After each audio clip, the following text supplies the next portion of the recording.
Le changement tactique capital de Tyronn Lue pour gagner le match 6 contre Denver et forcer un match 7, vous allez voir, c'est dans le choix offensif, dans le plan de jeu même, on peut dire, la manière d'attaquer cette défense des Nuggets. On commence directement, vous allez voir, je vous montre un exemple, ça tourne autour du pick and roll, ou justement pas trop, parce que le truc c'est que Denver va défendre le pick and roll comme d'habitude avec Jokic qui monte au niveau de l'écran, donc on va créer ces 2 contre 1 sur le ballon en sortie de l'écran, il n'y a pas de problème, Harden peut passer par-dessus, sauf que vous avez vu Michael Porter Jr. qui est ici, qui fait la bonne rotation, Aaron Gordon n'était pas loin, et bref, on a globalement une équipe des Nuggets qui a retrouvé un peu ses rotations off-ball sur cette série de playoffs, alors que c'était pas trop le cas pour le coup cette saison régulière, pas des masses. Là, on a de nouveau une bonne défense. Donc vous voyez que le problème c'est que bon, il y a une extra passe et il y a un shoot de Kawhi Leonard là, donc c'est pas si grave que ça. Mais là, autre exemple, on enchaîne de nouveau. Jokic monte au niveau de l'écran assez haut, donc on va créer un 2 contre 1 sur le ballon. Le voici, donc on libère la passe par-dessus, pas de problème. Sauf que là encore, Jamal Murray est en très bonne position. Vous voyez, il vient compenser 2 contre 1, donc il faut qu'une rotation vienne compenser sur le rollman, sur le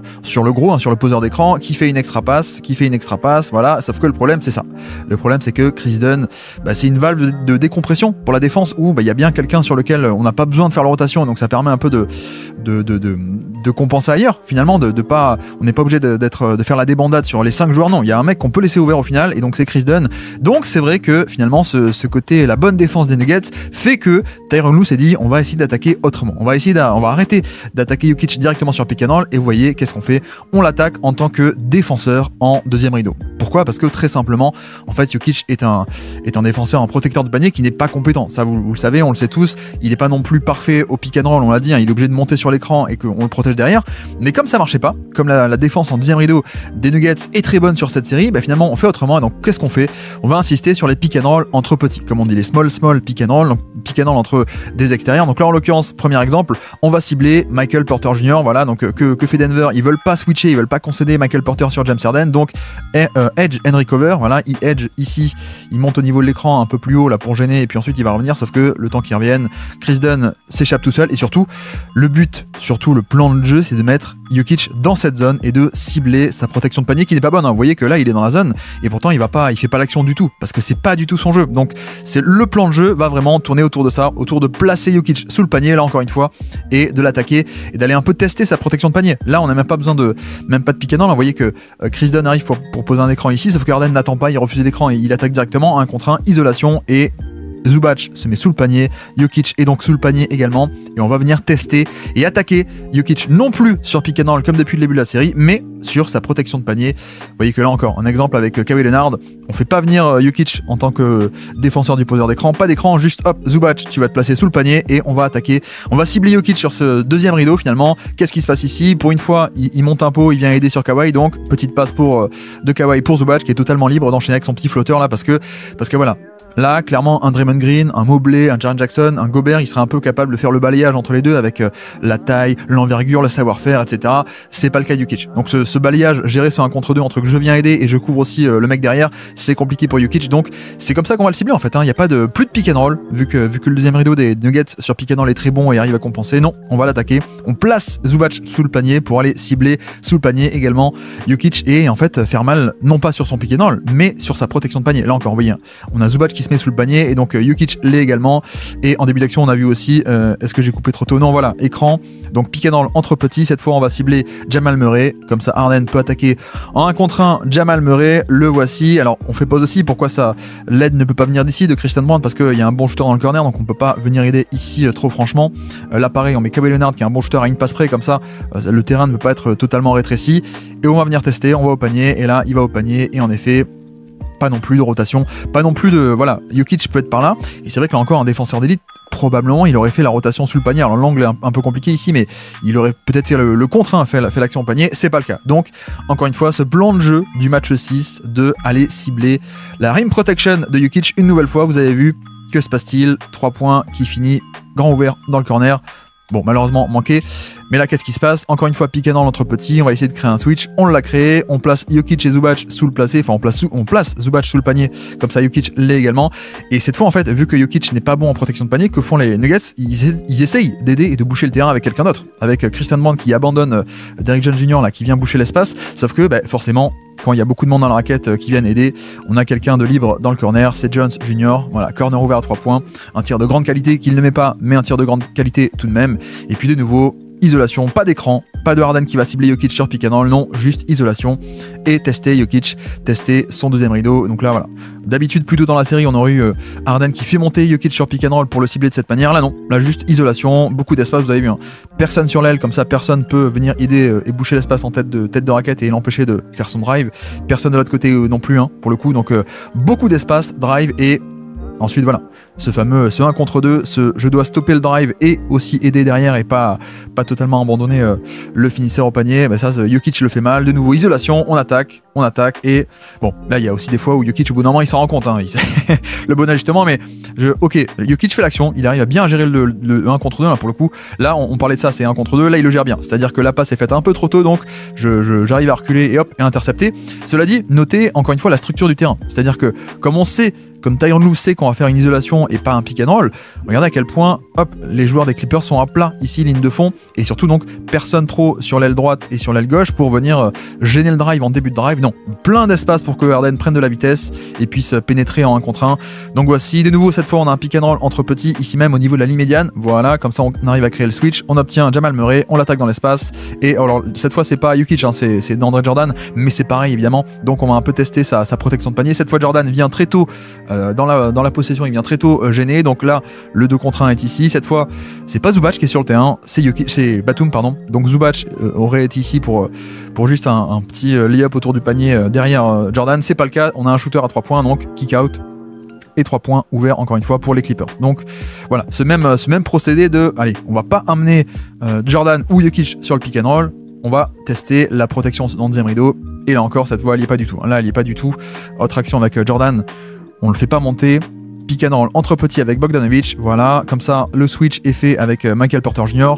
qui est un obstacle que Harden peut plus facilement dépasser pour aller au panier, et la rotation deuxième rideau de Jordan ne se fait pas du tout. Là vous voyez même, il y a Gordon qui dit c'est à toi d'aider, hein, c'est toi le low man, hein, littéralement, il ne le fait pas, et donc voilà, vraiment aller un peu tester ce second rideau et ce manque de protection de panier des pivots de Denver. Et puis là aussi on voit un aspect qui va être un aspect clé du match, c'est quoi? C'est que justement Nico Batum a joué pas mal de minutes, notamment quand Jokic était sur le terrain, donc c'était lui le poste 5 entre guillemets, ce qui fait que Jokic est obligé de défendre dans le périmètre, il est obligé de défendre de loin, donc là on voit que il défend dans le périmètre, Batum peut driver, il est pas proche du panier, dunk facile de la part de Kawhi Leonard parce qu'il y a de l'espace. Là TNT était en train de montrer un replay, donc on n'a pas le début de l'action, mais si on essaie de ralentir nous aussi, regardez, Jokic est pas sous le panier, il est obligé de défendre Batum dans le périmètre, donc ce qui fait que Harden peut driver, prendre de l'espace et driver, et il y a personne qui va le réceptionner sous le panier, donc un panier facile. Et puis toujours dans ce match-up avec Batum, regardez, cette fois qu'est-ce qu'on fait? On implique Jokic sur pick and roll, mais regardez, pas de edge, pas de drop, qu'est-ce qui se passe? On a un switch.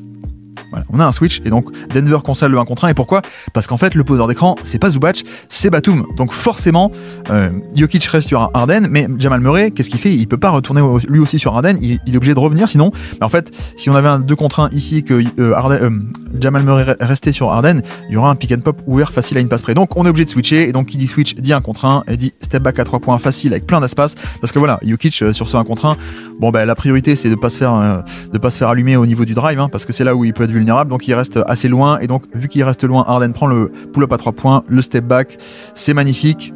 Donc voici, retour de Zubac sur le terrain, vous l'avez vu, il est là, hop, Zubac, donc Jokic défend Zubac. Qu'est-ce qu'on a fait en amont de l'action? Encore une fois, pick and roll entre petits, on n'implique pas Jokic sur le pick and roll, on le laisse en deuxième rideau, et on va tester le deuxième rideau, donc allons-y, Harden qui va attaquer Aaron Gordon, c'est fait, il arrive à pénétrer, ça kick out, et 3 points, et malheureusement voilà, c'est l'aspect où il y a Chris Dunn qui est sur le terrain, donc ça c'est pas très bien parce que c'est un shooter qu'on peut totalement abandonner. Vous voyez que pour le coup le but c'est que Harden dépasse Gordon et vienne tester un peu sous le panier Jokic, sauf qu'entre temps Westbrook s'interpose, pardon. Westbrook peut s'interposer. Pourquoi? Parce que il n'hésite pas du tout à abandonner Chris Dunn, qui n'est pas du tout une menace à 3 points. Donc, ok, la passe est là, le 3 points est là, mais c'est pour un mauvais shooter qu'on est totalement content de laisser shooter. Donc, c'est le problème. Problème Chris Dunn. Et puis ici, exactement pareil, c'est-à-dire pick and roll entre petits. On a obtenu Gordon sur Harden. On va essayer de l'attaquer. On va aussi essayer d'attaquer en deuxième rideau Jokic si on peut, sauf que ça va pas être si facile que ça, puisque regardez, qu'est-ce qui se passe? On surcharge le terrain autour de Harden, et pourquoi on peut se permettre de surcharger le terrain côté Harden, c'est parce que on s'en fiche de laisser ouvert Chris Dunn. Donc la passe est magnifique de la part de Harden, sauf que Chris Dunn manque le tir, et que même on n'est pas du tout en mode urgence, il faut faire un close out agressif sur Chris Dunn. Non, il y a un côté où on est prêt à abandonner ce joueur qui est vraiment la valve de décompression de la défense. On le laisse ouvert, on s'en soucie pas. Comme ça, on peut mettre la pression ailleurs. Voilà, c'est un peu l'idée. Et donc, ça vient un peu totalement stopper l'intention de base des Clippers. Et donc, c'est pour ça que sur la deuxième mi-temps, on n'aura pas du tout Chris Dunn, on aura plutôt du Nico Batum pour le coup. Alors, dernière action de la premier temps, je crois que je vais vous montrer. Encore une fois, Jokic en deuxième rideau, qui est pas du tout impliqué sur l'action. On va tester sa protection de panier, sauf que là encore, Chris Dunn qui a une passe près, c'est pas un bon shooter, donc Jamal Murray peut venir boucher l'espace. Il n'y a pas trop d'espace pour driver main gauche là comme Harden aime le faire, donc Harden doit se contenter de prendre le pull-up. Bon, heureusement il le met, mais voilà, vous voyez aussi les contre-ajustements de la part de Denver, le fait de ne pas autoriser Harden à aller tester la protection de panier, non, on resserre le terrain en amont de l'action, pas à la fin. En amont de l'action, en haut de l'action, en haut du drive, on empêche le drive, et donc c'est comme ça qu'il va y avoir l'ajustement de Batum finalement, plutôt que Chris Dunn. Là d'ailleurs on le voit, et ben voilà, c'est pas du tout la même histoire. Quand on n'a plus Chris Dunn, on a de l'espace et on a Harden qui peut enchaîner. Donc Batum à la place de Chris Dunn, pick and roll entre petits, on va obtenir le switch avec Jamal Murray, l'écran est posé très haut, Harden va pouvoir enchaîner, voilà. Et encore une fois, qui est en protection de panier? C'est Jokic, on va un peu tester ça. Peyton Watson est obligé de coulisser parce que sinon ça fait une passe trop facile pour sous le panier à Zubac, et donc kick out à 3 points, et quand il y a de l'espace ça fait plaisir, il y a un kick out et il y a un bon shooter à 3 points. Donc voilà, vraiment ça c'est l'action parfaite pour les Clippers sur ce match là, c'est le plan de jeu, c'est tester un peu le deuxième rideau de Jokic, vous le voyez, et quand il y a de l'espace, il n'y a plus cette valve de décompression pour Denver, il n'y a plus ce joueur qu'on peut ignorer pour resserrer le terrain autour d'un tel ou d'un tel. Et puis l'autre aspect, il est là, l'autre aspect il est là, vous avez vu, donc on a obtenu Jamal Murray sur le switch, ça c'est très bien, mais l'autre aspect de placer Zubac ici, c'est pas que pour tester la protection de panier de Jokic, c'est aussi pour le rebond offensif, un truc sur lequel Denver dominait largement sur ce début de série, et c'est vrai que là, ça permet d'avoir aussi Zubac, non pas en poseur d'écran ici dans le périmètre, etc. Non, là il peut se placer, il peut avoir des box-out, battre les box-out et être en position préférentielle pour le rebond. Et donc là on le voit, un rebond et donc deuxième chance, donc des points bonus. Et puis deuxième mi-temps, exactement pareil, vous le voyez, et ça donne un panier. Et ça part de quoi? Ça part du fait que ici c'est Batum qui démarre la deuxième mi-temps et pas Chris Dunn. Et là encore, qu'est-ce qu'on fait? On n'implique pas Jokic sur pick and roll parce que sinon il va monter haut, créer un 2 contre 1 et derrière Denver arrive à bien gérer. Non, on le laisse là où il est, on le laisse proche du panier. Harden va venir le titiller, le tester, voilà, ça se resserre autour de lui encore une fois. Vous avez vu que première mi-temps, Zubac a eu des tirs sous le panier, donc qu'est-ce qui se passe? Christian Brown est obligé de coulisser à l'intérieur sur le gros, et donc kick out qui est disponible côté faible, voilà. Et une fois que le décalage est fait, c'est facile d'aller le chercher et de l'amplifier et de continuer. Là pareil, isolation de Kawhi contre Gordon. Qu'est-ce qu'on met sous le panier? On met Zubac et donc Jokic, et on va tester cette protection de panier. Et le rebond offensif de Zubac qui va se finir avec un panier de Kawhi, mais qui est rendu possible. Pourquoi? Parce qu'on a Zubac qui est sous le panier. Zubac sous le panier qui permet ce rebond offensif ici. Donc voilà, tout l'intérêt, le double intérêt, c'est mettre Jokic sous le panier et le cibler, non pas dans le périmètre, mais sa protection de panier, plus le rebond offensif. Et puis de nouveau, pareil, Harden, qu'est-ce qu'on fait? On n'implique pas Jokic sur les écrans comme en début de série. Voilà. On va tester sa protection de panier qui n'est pas bonne, hein. Là pour le coup on a un contre un mismatch pour les Clippers, on arrive à driver main gauche. Pourquoi? Parce que Christian Brown ne peut pas venir aider, c'est un bon shooter, Batum est un bon shooter, il n'y a pas Chris Dunn, donc il n'y a pas ce côté je peux dézoner et venir boucher l'espace et empêcher le drive, parce que sinon il y a une passe qui est faite pour Batum à une passe près, c'est un catch and shoot de grande qualité, donc ça c'est grâce au spacing et au nouveau line-up, et puis le fait de dire on va mettre Jokic dans cette zone-là, dans ce rôle-là du protecteur de panier, vous voyez que il fait pas la rotation, il fait pas la bonne rotation, il est pas là, et donc panier facile pour Harden, de nouveau, pareil, Harden ici dans le périmètre, on implique piqué dans l'entre-petit, et puis Jokic sous le panier avec Zubac, et cette fois, voilà, Batum a une passe près, 3 points, plus en plus le rebond offensif qui va se finir en panier, le voici, voilà, et tout ça, ça part de quoi? Ça part de, comme d'habitude, Zubac sous le panier, et plutôt on fait un pick and roll avec un petit et pas avec Zubac, ok. Mais cette fois, Christian Brown, il veut aider, il dézone. Il veut aider, il dézone un peu trop par rapport à ce qu'il devrait. Hein. Ici même, il dézone. Donc là, on le voit directement. Un bon shooter à une passe près. 3 points ouverts pour Batum. Et voilà. Donc ça, c'est aussi l'intérêt d'avoir Batum sur cette deuxième mi-temps plutôt que Chris Dunn qui n'était pas respecté. Là, tu empêches ou alors tu punis le fait que Denver veuille aider autour du mismatch Harden contre Michael Porter ou alors Harden contre Jamal Murray. Et en plus le rebond offensif de Zubac, parce que Zubac était sous le panier et il n'était pas en tant que poseur d'écran loin du panier. Donc voilà, et puis de nouveau, cette fois, on ne veut pas switcher côté Denver. Donc écran de Derrick Jones, ça ne veut pas switcher. Donc Christian Brown va essayer de revenir, mais 2 contre 1 sur le ballon, ça veut dire que le poseur d'écran est libre. Et là encore, donc le décalage est créé, et puis on va aller tester Jokic, est-ce qu'il va arriver à faire l'action? Eh ben non, pas du tout. Voilà, ça c'est... Encore une fois, Gobert, on voudrait pas qu'il soit dans ce rôle-là, mais Jokic, on a envie qu'il soit dans ce rôle-là, on veut le laisser dans cette zone, et donc c'est tout ce plan de jeu du match 6, de le placer ici et d'aller le tester, et puis là encore, il n'y a pas de Jokic sur le terrain, mais c'est le même plan de jeu, regardez, isolation, et personne de compétent pour aider au panier, cette fois c'est Jamal Murray, donc qu'est-ce qu'il fait Harden? Il dit, bah attends, on va rester comme ça, laissez-le comme ça, c'est lui qui est dans ce rôle-là de aider au panier, donc j'attaque, et je vais aller tester ça, et évidemment, Denver et Jamal Murray ne sont pas capables de défendre correctement, et puis de nouveau, pick and roll entre petits, et les effets du spacing, c'est ça. C'est quoi? C'est ça. Effet du spacing, c'est pick and roll entre petits pour obtenir le switch. Ok, on a le switch. Mais ensuite, pas de Chris Dunn. Pas de Chris Dunn, pas de mauvais shooter. Donc, on a un bon spacing. Et dans ce bon spacing, quand tu décides de venir aider, comme va le faire Peyton Watson, voilà, prise à 2, bah, c'est facile. Extra passe et 3 points ouverts. C'est quand même génial d'avoir ce spacing. Voilà, 3 points ouverts, bingo dans le corner, c'est exactement ce qu'on veut. De nouveau pick and roll entre petits. On essaie d'impliquer Jokic, mais lui, Jokic veut pas cette fois-ci. Donc voilà, Harden, le switch, on donne à Batum, on fait tourner. Et en plus, le shot-making de Bogdanovic cette fois-ci. Donc c'est quand même génial sur ce match-là. Bogdanovic qui met ses tirs et qui met des gros tirs. Et puis de nouveau, 4ème quart-temps, Harden contre Jamal Murray. On a obtenu le switch. Qui est sous le panier, c'est Jokic. Est-ce qu'il va faire l'action? Non. 3 points dans le corner. Bon, malheureusement, le 3 points est loupé, mais regardez la qualité de tir, encore une fois. Qu'est-ce qui se passe? Donc, piqué dans l'entre petit, on obtient le switch. Et le problème, c'est que, bah voilà, il faut venir aider Jokic à l'intérieur. Donc, Westbrook va coulisser à l'intérieur, et sauf que t'es puni. Tu concèdes un 3 points à un bon shooter. Alors, il aimait pas, mais en termes de qualité de tir qui a été générée, c'est quand même génial. Parce que voilà, encore une fois, Westbrook est obligé de venir aider, parce que tout seul, Jokic, c'est pas assez bon pour protéger le panier. Donc le plan de jeu fonctionne à merveille pour les Clippers. Et puis de nouveau, Jamal Murray obtenu en switch par Harden. On va essayer de driver, on drive et on kick out.